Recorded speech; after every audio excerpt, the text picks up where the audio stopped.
We're here today with Dane DiFebo, our Senior Vice Commander of the Pennsylvania Department, and past Department Commander John McNulty, both members of the Joel Searfoss Campus 273.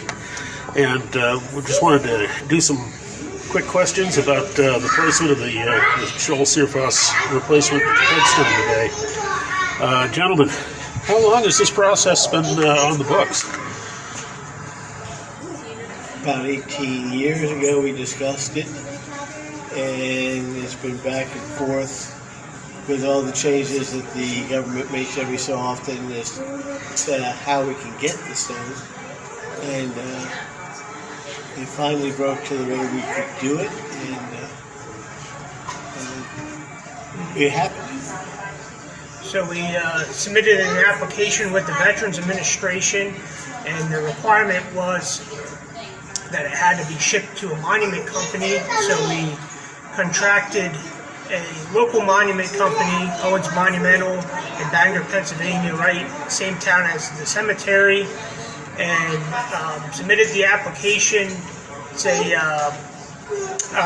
application that gives you the option of selecting your stone based on whether you wanted a footstone or an upright gravestone, and we selected an upright gravestone similar in style to that used by the Grand Army of the Republic men.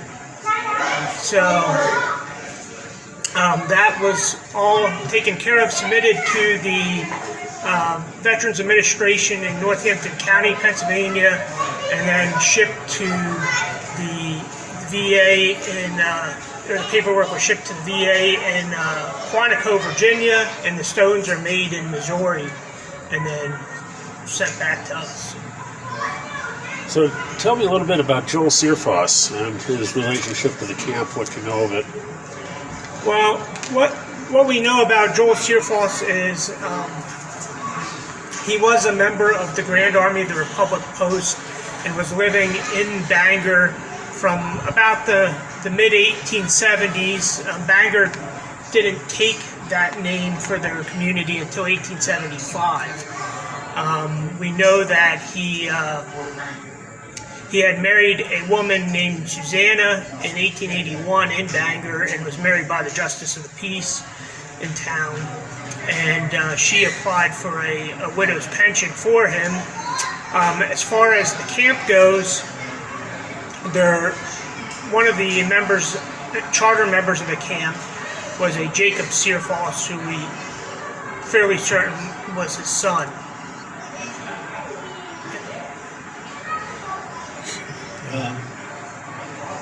So what process did you have to go through to get the stone placed? Well, it involved placing a down payment for installation of the stone after it was made, and then a final payment after the work was completed.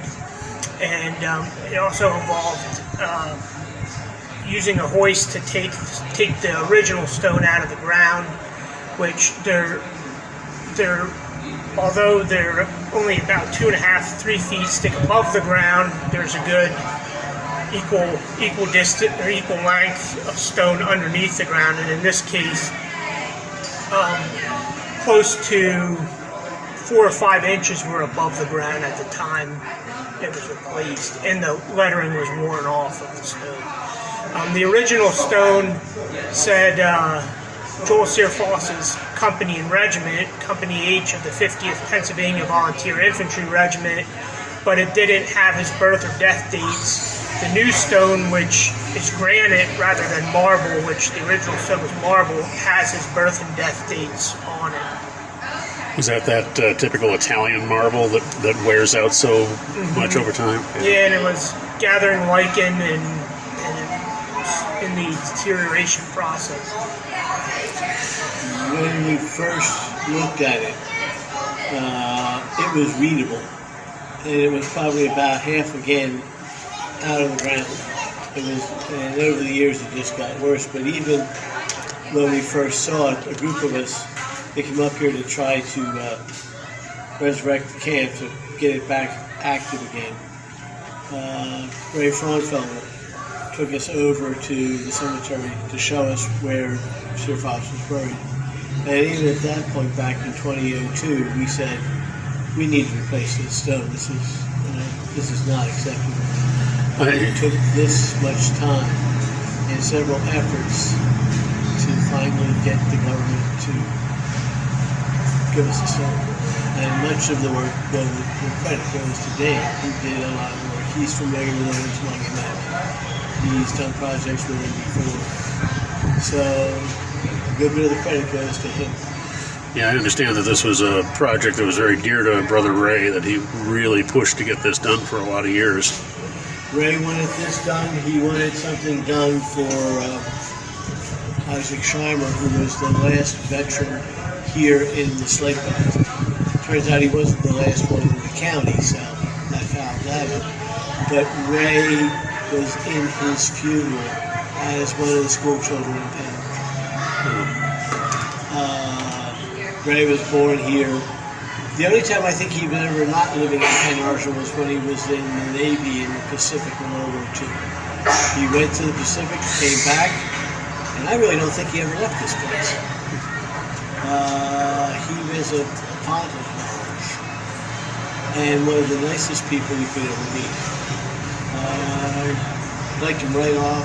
He and my dad got together, got along well. They were the same age, so they had something to talk about. It's got to feel pretty good for the whole camp to be able to bring that vision to fruition like that.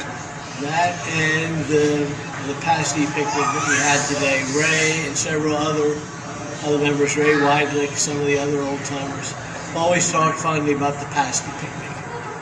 And we always talked about having the Pastie picnic. And that happened today too. So I'm sure a lot of the people who I knew fairly well are either walking around amongst us now or they're smiling down on us.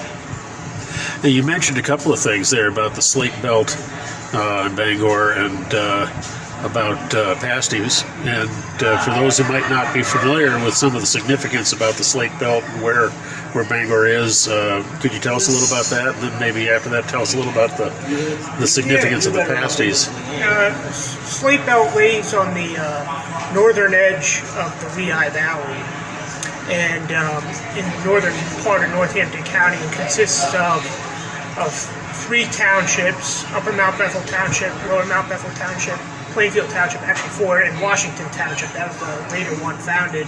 And then the boroughs of Bangor, Penargil, Portland, Roseto, and also East Bangor, and then those boroughs sit within the confines of those townships. It's known as the Slate Belt because it was the location of an industry that made slate blackboards for schools, roofing slates, slates for writing, shower fixtures made out of slate, marbleized slate, decorative things, as well as sinks. Yeah.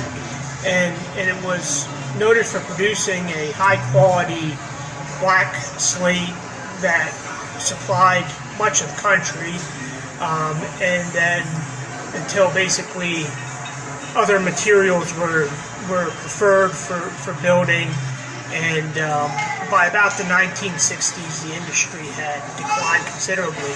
The origins of the slate industry go back to about, in this area, the 1850s, when they were surveying in this area, Penargil area, and then also in late 1840s in Bangor, and then after the Civil War, the first Burgess, first mayor of Bangor, Robert Jones, who was a Union Civil War veteran with the 150th New York Infantry Regiment, really helped get the industry going full speed. And the local railroads here played a rather pivotal role in getting the slate shipped out to various locations. Sounds fascinating. I saw a lot of GAR markers there, so I imagine we have a lot of veteran histories tied to that industry in this area. Yes. So you mentioned the pasties and the pasty picnic. We gotta ask about what's pasties. It seems that there's more than one origin for pasties, so I was told today. The pasties we're familiar with here are from Cornwall, the southern part of England, Cornish pasty. And they were what the tin miners took to lunch with, to have lunch. Tin evidently always has arsenic occurring at the same place. They seem to occur together. So obviously the men had to be very careful to poison themselves. The whole idea of the big rim on the pasty, it's basically like the top of a pie. You put the beef and the potatoes on the one side, you roll it over, then you put this big crimp on it. And the crimp was so that they didn't have any place to really wash their hands. They had arsenic on their hands. So they would grab by the crimp and then eat the center out and throw away the infected crimp. Legend has it that those crimps were then eaten by the Tommyknockers. Every Celtic group has their little folk, and with the Cornish it was Tommyknockers. Supposedly lived in the mines, and if you didn't treat the Tommyknockers well, they could cause all sorts of chaos.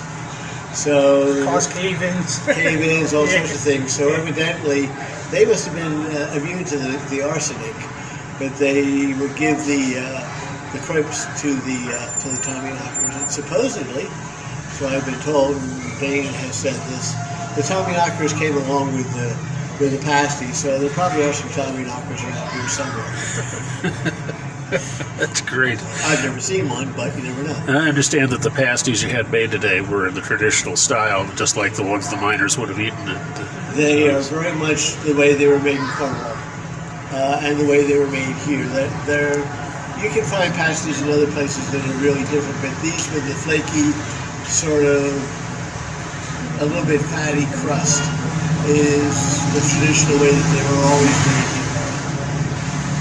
Well, that's outstanding. Is there any other points that about the service today, or the work that was done here that you'd really like to tell anyone about? Well, the two people who did most of the work that actually made it happen were Dane and Steve Lance, our junior vice commander. We're here for the picnic because Steve organized all of that for me. He lives closer than I do. Dane has more connections here with some people than I do. So they really made a lot of this happen. Well, everybody did a great job, and really definitely want to say thank you to all of you and the Joel Searfoss camp entire for putting this work together and keeping green the memory of the boys who wore the blue.